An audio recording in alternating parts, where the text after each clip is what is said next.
క్రీస్తునాథుని యందు ప్రియమైన సహోదరి సహోదరులారా, తపస్సు కాలపు 5వ ఆదివారాన్ని ప్యాషన్ టైడ్ సండే అని పిలుస్తాము.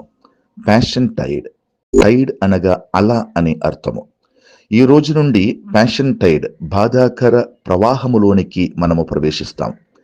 యేసుప్రభుని యొక్క శ్రమలను ధ్యానం చేయడానికి మనకు అవకాశం కల్పిస్తుంది. దీనికి ఉన్నటువంటి బైబిల్ ఆధారము యోహాను సువార్త 8వ అధ్యాయము 59వ వాక్యము.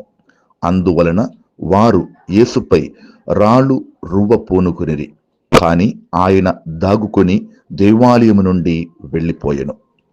ఈ రోజు నుండి మనము స్వరూపాలను, సిలువను కప్పివేస్తున్నామంటే యేసు మన నుండి కనుమరుగవుతున్నారు.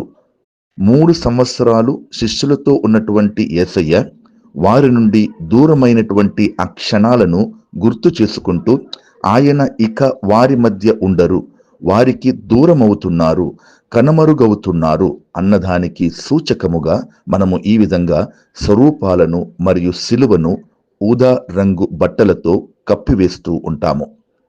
మనమందరము ఈస్టర్ పండుగకు ముందున్న ఈ 2 వారములలో క్రీస్తు శ్రమలను, పాటులను మరింత ఎక్కువగా స్మరించుకుంటూ, ధ్యానించుకుంటూ దేవునిలో ఎదగడానికి ప్రయత్నం చేద్దాం. ముఖ్యంగా మనమందరము మంచి పాప సంకీర్తనము చేసి ప్రాయశ్చిత కార్యములను చేస్తూ ఉత్థాన పండుగ కొరకు సిద్ధపడాలని శ్రీసభ మనకు బోధిస్తుంది.